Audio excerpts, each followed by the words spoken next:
Hi YouTube, welcome to another review of mine. This time it's at the Hot Toys movie masterpiece, The Crow Eric Draven action figure review.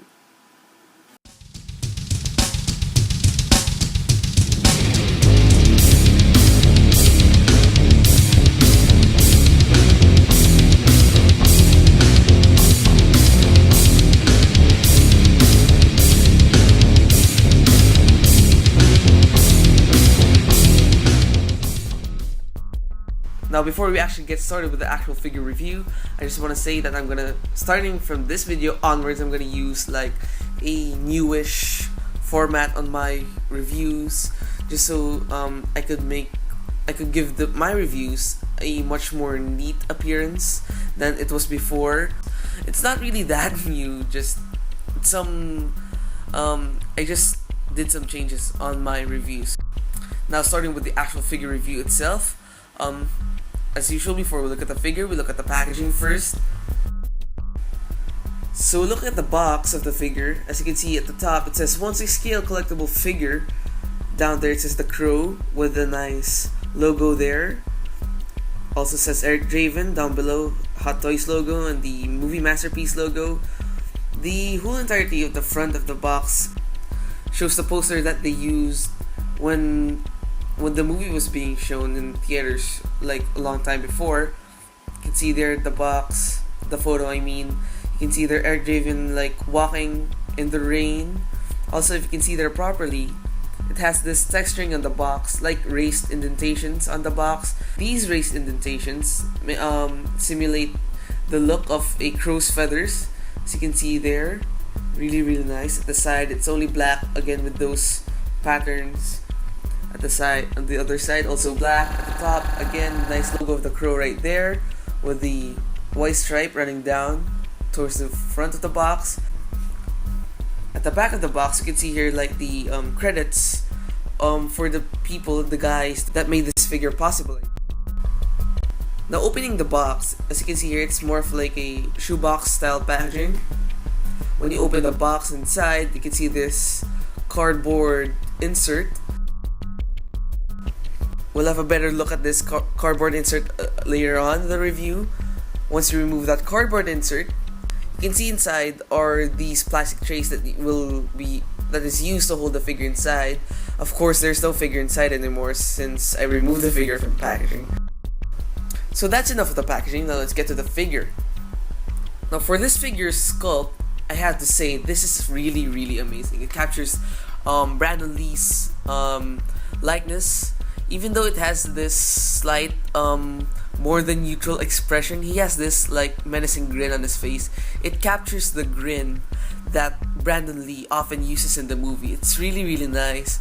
As you can see here, all those intricacies in the face, the little bumps on his skin, just the lifelike detail that Hot Toys captures on their figures is still evident on here, which is really nice, which is what we come to expect from Hot Toys.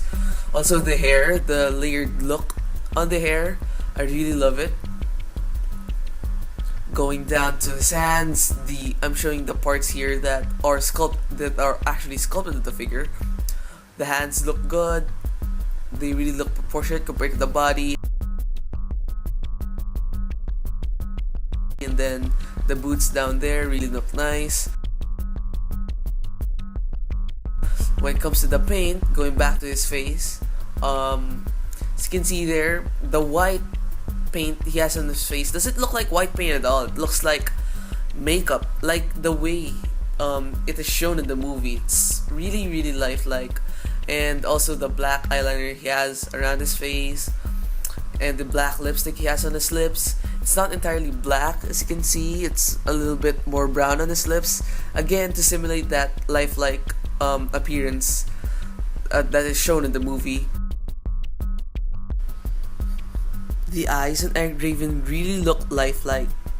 As usual with Hot Toys, they put this glossy paint on the eyes to simulate like this wet looking appearance on the eyes to make it really realistic. Down by the teeth, I have a little bit of a complaint with his teeth. His teeth appear to be too white.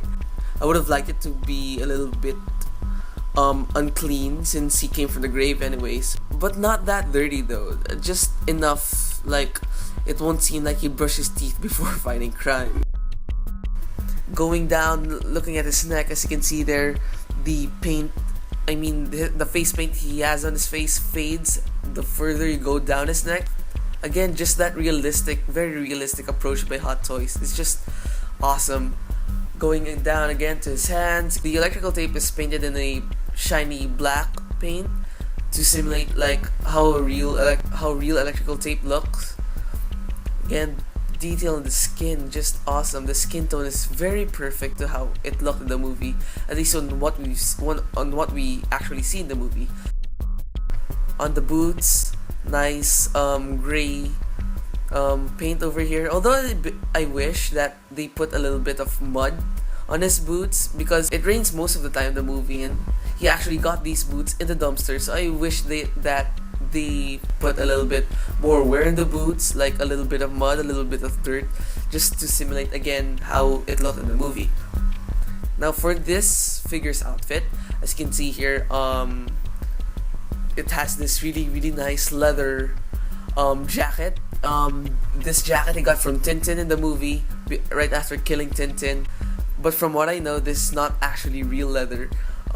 It still looks good though. It still looks like real leather to me, and just overall the stitching on here, the details and everything, even the holes.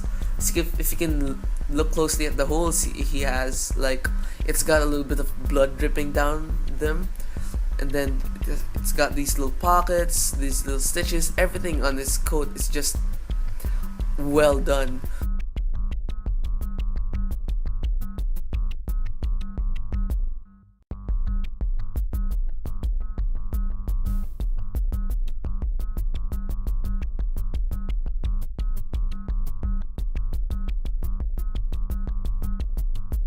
Going down to his pants, you can see these, like, again, same material as his coat. It's like it simulates the black leather look. And then down here, more electrical tape details with some rope tied on his thigh. All these buttons, and again the stitching.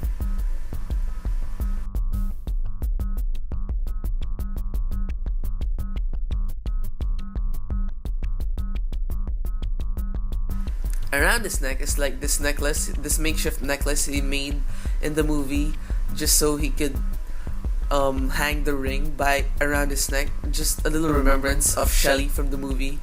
And if you're asking, does he have a wire inside his coat?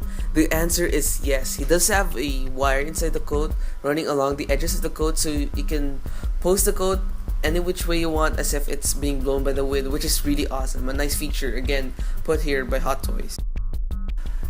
Now you can remove the coat from Eric Draven. You just gotta pop off the hands. Then you can remove the coat carefully.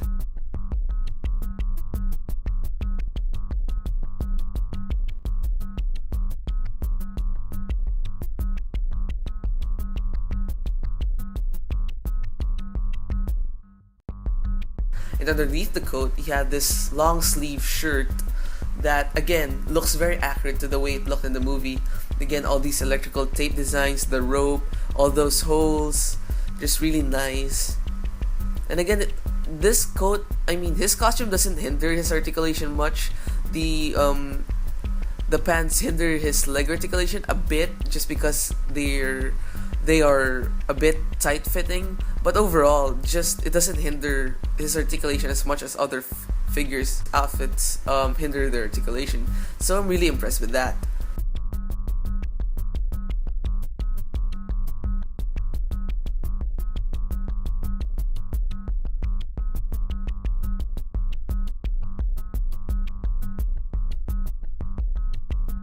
And speaking of articulation, his head can go all the way around, go up and down on a ball joint but below his neck, go side to side for a little more dramatic poses. His shoulders can go in and his arms can go in and out. It has an armpit joint which can make his arms tilt forward and back, and then his arms can rotate forward and back. Again, a little bit hindered by his coat or jacket, although it's not as hindered when you compare it to some other figures Hot Toys is made. Rotates at the top part of the bicep, bends at 2 points at the elbow, rotates at the wrist, goes in and out of the wrist, depends on how you position the joint on his wrist. He has a nice abdominal crunch. His body can also go side to side, has a waist swivel. And by the waist, he can also go a bit forward and back, again to simulate a more natural pose. Like you can go forward and back, in and out, rotate at the top part of the thigh, bend at 2 points at the knee, and then by his feet, he has a forward and back motion as well as an ankle pivot right there. So overall, just a really nice set of articulation for this figure. It's everything you expect from a Hot Toys figure.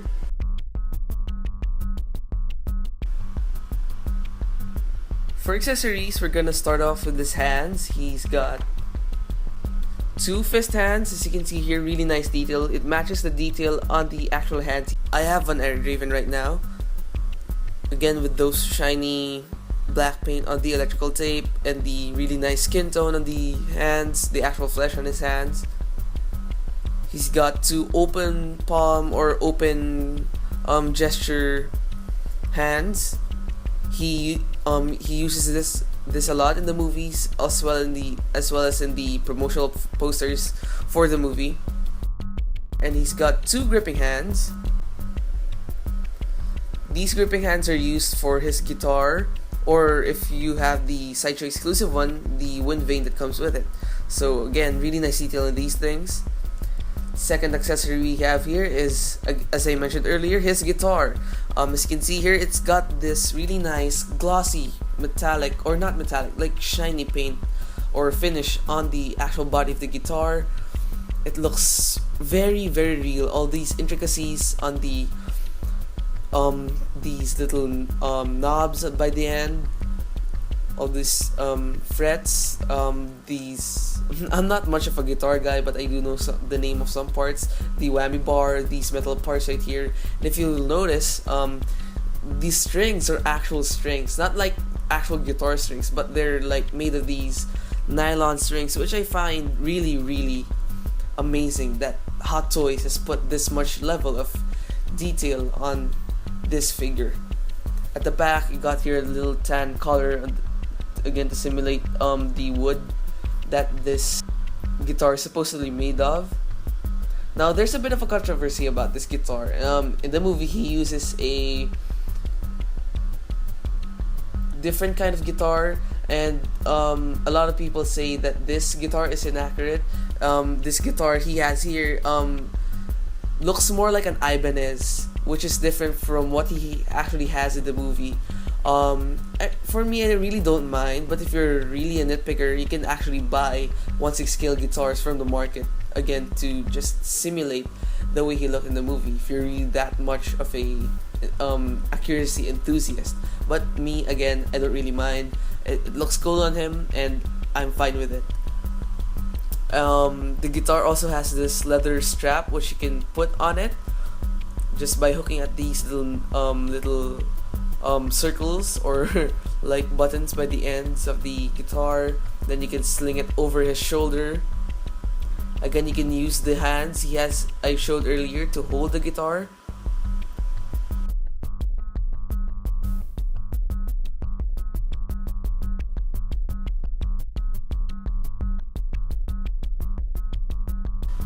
Of course, Eric Draven won't have his powers without the crow, which resurrected him for a time. As you can see here, it's a pure black plastic with some detailing on it, like glossy paint on his eyes and his feet.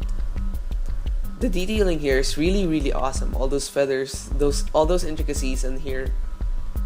I kind of wish he has like more of his legs are more positioned like clawed forward, not like this, because this appears like he's perched onto something rather than flying through the air.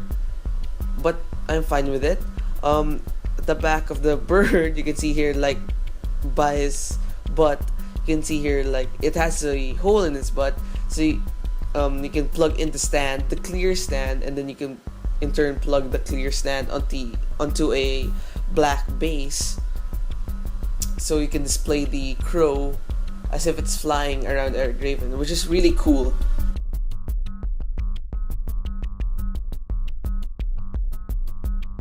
And then the final piece of accessory this figure has is the stand. It says down there the crow, then Eric Draven. It's the standard Hot Toy stand with the adjustable cradle. And again, as I said earlier, if you got the Sideshow exclusive version of this guy, it'll come with an extra accessory, which is the wind vane he used to kill was it Top Dog or Top Dollar by the end of the movie. So if you want an extra accessory, go get the Sideshow exclusive one. And remember that cardboard insert earlier in the packaging? You can use that as an extra accessory for this guy. If you would notice, the cardboard insert is shaped like the window that Eric Draven is pushed out of in the movie. So you can like put the figure behind this cardboard insert, or you can put it behind like a cool little backdrop for the figure. It's just a cool little added extra by Hot Toys. Again, it shows that Hot Toys really loves what it does, and Hot Toys really loves its fans. It's just this little fan service, this little extra accessory Hot Toys is given to us. So for scale here, I've got Eric Draven next to my Avengers Loki figure, also from Hot Toys. As you can see here, they scale really well together. In real life, Tom Hiddleston, the guy who played Loki in the movies, he's actually a tall, slender guy. And when comparing him to like Eric Draven here, which is played by Brandon Lee is actually like this average man with an average height. As you can see here, they scale really well together. So overall, this figure is really, really awesome. Besides some few nitpicks that I have, like the lack of dirt and grime on his boots, the inaccuracy on his guitar, and like the pose the crow has. Overall, this figure is still awesome. If you're a big fan of the Crow movie and Brandon Lee's portrayal in the movie, just everything about that movie, if you're a big fan of that movie, definitely get this figure since it represents the movie very, very well, or the character in the movie very, very well. I'm pretty sure this is the best Eric Draven figure out in the market to date. So yeah, pick this guy up. I mean, he won't be cheap, but once you get him, he's worth every money that you'll be getting. Especially if, again, you're a big fan of the comics or the movie itself. So yeah, thanks again for watching my review. Stay tuned for more reviews and videos from ESanchezVids. This is me saying goodbye.